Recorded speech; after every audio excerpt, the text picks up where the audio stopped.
নমস্কাৰ আপোনালোকে চাই আছে এএনএ নিউজ লাইভ ষ্টুডিঅ'ত মই প্ৰিয়মজ্যোতি হাজৰিকা লৈ আহিছো এই মুহূৰ্তৰ এক বিশেষ খবৰ ডিমা হাছাও জিলা দিউংবৰা ডিমাছা ছাত্ৰ সংগঠন ডিএছইউ আৰু কাৰ্বি ছাত্ৰ সন্থা কেএছএৰ বৃহৎ সমদল কাৰ্বি আংলং আৰু ডিমা হাছাও জিলাক অট'নমাছ ৰাজ্য গঠনৰ দাবীক লৈ আজি দিউংবৰা ডিএছইউ আৰু কেএছএ আৰু ডাং জালাই ৱেলফেয়াৰ ছ'চাইটিৰ বিশাল জনসমাগম ডিমা হাছাও জিলাৰ দিউংবৰা শতাধিক সমদল দেখা পোৱা গৈছে কিছু ভিজুৱেলছ আমাৰ হাতত আহি পৰিছে আৰু আমি ভিজুৱেলসমূহ যি প্ৰতিবাদ সাব্যস্ত কৰা আছে সমদল ওলাইছে আৰু তাৰ কিছু ভিজুৱেল আমাৰ হাতত আহি পৰিছে আমি স্ক্ৰীনৰ জৰিয়তে আপোনালোকক ভিজুৱেলসমূহ দেখুৱাবলৈ চেষ্টা কৰিছো ডিমা হাছাও জিলাৰ দিউংবৰা ডিমাছা ছাত্ৰ সংগঠন আৰু ডিএছইউ আৰু কাৰ্বি ছাত্ৰ সন্থা কেএছএৰ বৃহৎ সমদল আৰু আপোনালোকে ভিজুৱেলসমূহ দেখিবলৈ পাইছে কাৰ্বি আংলং আৰু ডিমা হাছাও জিলাৰ অট'নমাছ ৰাজ্য গঠনৰ দাবীক লৈ আজি দিউংবৰা ডিএছএ কেএছএ আৰু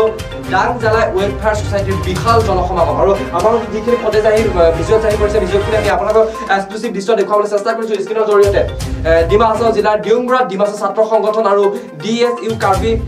ছাত্ৰ সন্থা কেএছএৰ বৃহৎ সমদল দেখিবলৈ পোৱা গৈছে কাৰ্বি আংলং আৰু ডিমা হাছাও জিলা অট'নমাছ ৰাজ্য গঠনৰ দাবীক লৈ আজি দিউংবৰা ডিএছইউ কেএছআৰে ক্ষমা কৰিব কেএছএ আৰু ডাং জালাই ৱেলফেয়াৰ ছ'চাইটিৰ বিশাল জনসমাগম দেখিবলৈ পোৱা গৈছে ডিমা হাছাও জিলাৰ দিউংবৰাত শতাধিক সমদল ওলাইছে বুলি ক'ব লাগিব তাৰ সমগ্ৰ পৰিৱেশটো আমি আমাৰ স্ক্ৰীনৰ জৰিয়তে আমি এক্সক্লুচিভ দৃশ্য আপোনালোকক দেখুৱাবলৈ চেষ্টা কৰিছোঁ আমাৰ হাতত যিখিনি ভিজুৱেল আহি পৰিছে ভিজুৱেলখিনি আমি আপোনালোকক দেখুৱাবলৈ চেষ্টা কৰিছোঁ এটা বিশেষ খবৰ দি আছোঁ আমি ডিমা হাছাও জিলাৰ দিউংবৰা ডিমাছা ছাত্ৰ সংগঠন ডিএছইউ আৰু কাৰ্বি ছাত্ৰ সন্থা কেএছএৰ বৃহৎ সমদল বুলি ক'ব লাগিব কিন্তু কাৰ্বি আংলং আৰু ডিমা হাছাও জিলাক অট'নমাছ ৰাজ্য গঠনৰ দাবীক লৈ আজি দিউংবৰা ডিএছইউ কেএছএ আৰু ডাং জালাই ৱেলফেয়াৰ ছ'চাইটিৰ বিশাল জনসমাগম আৰু তেওঁলোকৰ যি বিশাল জনসমাগম আছে তাৰ আমাৰ ভিজুৱেলছ আহি পৰিছে আমি স্ক্ৰীনৰ জৰিয়তে আপোনালোকক ভিজুৱেলসমূহ দেখুৱাবলৈ চেষ্টা কৰি আছোঁ ডিমা হাছাও জিলাৰ দিউংবৰাত শতাধিক সমদল ওলাই আহিছে বুলি ক'ব লাগিব আৰু তাৰ যিখিনি বিশাল জনসমাগম হৈছে তাৰ বিশাল জনসমাগমৰ ভিজুৱেল যিটো আমাৰ হাতত আহি পৰিছে সেইখিনি আমি দেখুৱাবলৈ চেষ্টা কৰিছোঁ ডিমা হাছাও জিলাৰ দিউংবৰা ডিমাছা ছাত্ৰ সংগঠন ডিএছইউ আৰু কাৰ্বি ছাত্ৰ সন্থা কেএছএৰ বৃহৎ সমদল চাওঁ সবিশেষ আমাৰ ভিজুৱেলসমূহ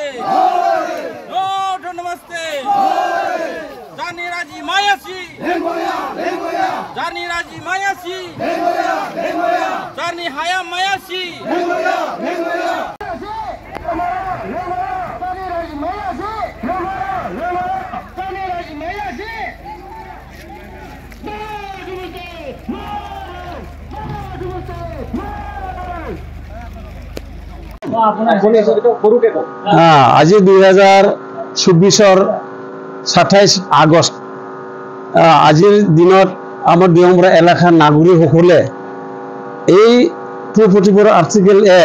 অট'নমাছ ষ্টেটৰ ওপৰত আজি আমালোকে ৰাজপথলৈ ওলাই আহি পুৰুষ মহিলা সকলোৱে এই 244 আৰ্টিকেল ওপৰত আমালোকে আজি দাবী কৰি আছে কিয়নো আমালোকে ভাৰত নাগৰিক আছে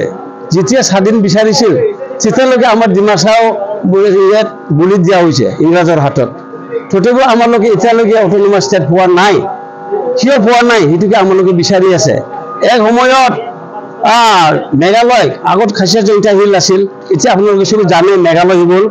তাতে অসমৰ ৰাজধানী আছিল কিন্তু খাচীয়া জয়ন্তীসকলে সিহঁতে এই অসমৰ পৰা পৃথক ৰাজ্য বিচৰাৰ কাৰণে 1970 সালত সেই সময়ত আছিল ভাৰতৰ প্ৰধানমন্ত্ৰী ইন্দিৰা গান্ধী আছিল অসমৰ মুখ্যমন্ত্ৰী আছিল বিমলা প্ৰসাদ চলিহা আৰু কাৰ্বি আংলঙত আছিল ছত্ৰ সিং থেৰন আৰু আমাৰ ডিমা হাছাওত আছিল জয়ভদ্ৰ হাজজাৰ চবতে মিলি বহি আমালোকে ডিমাছা আৰু কাৰ্বিও মেঘালয়তে পৃথক ৰাজ্য সুকীয়া ৰাজ্যত যাবলৈ আছিল কিন্তু কিবা কাৰণত আমাৰ এই কাৰ্বি আংলং ডিষ্ট্ৰিক্ট আৰু এই ডিমা হাছাও ডিষ্ট্ৰিক্ট এই দুটা থাকি গ'ল সেই সময়ত 244 আৰ্টিকেল সংবিধানত লিখা আছে যেতিয়া ডিমাছা আৰু কাৰ্বি ডিষ্ট্ৰিক্ট অট'নমাছ ষ্টেট বিচাৰিব তেতিয়া দিব লাগিব বুলি এই 244 আৰ্টিকেল এৰ সংবিধানত লিখা আছে সেইটোকে আমালোকে বিচাৰি আছে আজি প্ৰায় 54টা বছৰ হ'ল এতিয়ালৈকে পোৱা নাই আমাৰ ডিমাচা কাৰ্বি 1992 চনৰ পৰা আমালোকে সেইটোকে দাবী কৰি আছে ৰাজপথত ওলাই আমালোকে দাবী কৰি আছে আমাৰ ডিমাচা কাৰ্বি কোনো হেৰি চৰকাৰৰ লগত হেৰি নহয় বিদ্ৰোহী নহয় আমালোকে কোনো সংগ্ৰাম কৰিব নিবিচাৰে খালি আমালোকে নিজৰ ভাগ্যটোকে আমালোকে বিচাৰি আছে সেইকাৰণে মই ভাবো যেতিয়ালৈকে পৃথিৱী থাকিব আৰু ডিমাচা থাকিব কাৰ্বি থাকিব তেতিয়ালৈকে আমালোকে এইটো বিচাৰি যাম আমাৰ আশা এইটোৱে আছে গতিকে আমালোকে কি ডিমাচা মানুহ নহয় নেকি এতিয়ালৈকে 54টা বছৰ কিয় দিব নোৱাৰিলে এতিয়া অসম চৰকাৰে হওক আগত মেঘালয়ত ৰাজধানী আছিল সেইটোকে গুৱাহাটীত লৈ গ'ল আমালোকে কিয় দিব নোৱাৰা হ'ল অট'নমাছ ষ্টেট সেইকাৰণে আমালোকৰ ডিমাচা আৰু কাৰ্বি বহুত দুখিত গভৰ্ণমেণ্টৰ ওপৰত এতিয়ালৈকে আমাৰ কাৰ্বি আৰু ডিমাচা যি পলিটিকেল হিচাপত চৰকাৰত জড়িত হৈ আছে তথাপিও আমাৰ লগত একো মৰমে নাই চেনেৰে কোনো এটা জীৱনত প্ৰয়োজনীয় ৰখা নাই সেইকাৰণে আমালোকে আজিৰ দিনত ৰাজপথত ওলাই আহি আমালোকে এতিয়া প্ৰচাৰ কৰিবলগীয়া হৈছে আৰু আমাৰ এই দেওমৰা এলেকাত সাব ডিভিজন 2016 ফেব্ৰুৱাৰী মাহতে ইয়াতে মুকলি কৰি গৈছিল সেই সময়ত আছিল চৰকাৰ কংগ্ৰেছ চৰকাৰ আছিল তৰুণ গগৈ চিফ মিনিষ্টাৰ আছিল আমাৰ ইয়াততো কংগ্ৰেছে আছিল দেৱজিৎ থকচি চিএম আছিল তথাপিও আহি পেলাই মুকলি কৰি গৈছে আজি 8 বছৰ হ'ল এনেকৈ আপোনালোকে ছবি দেখিছে এনেকুৱা হৈ আছে বেয়া মানে কোনো ধ্যান দিয়া নাই আমাৰ পলিটিকেল পাৰ্টিবিলাকক ধ্যান দিয়া নাই কোনো হিচাপে নোলোৱা হৈ গ'ল মাত্ৰ অপনি কৰি থৈ গ'ল গতিকে আমি ভাবো এতিয়া গভৰ্ণমেণ্টৰ ভুল হৈছে না আমাৰ ডিষ্ট্ৰিক্টলে ইমান অৱহেলা কৰিছে না আসাম গভৰ্ণমেণ্টে অৱহেলা এনেকৈ আছে 15 আগষ্টত কোনো অহা নাই 26 চনৰো অহা নাই আমালোকে গাঁওবোৰবিলাক আৰু মৌজাদাৰ খিনিয়ে আমালোকে জমা হৈয়ে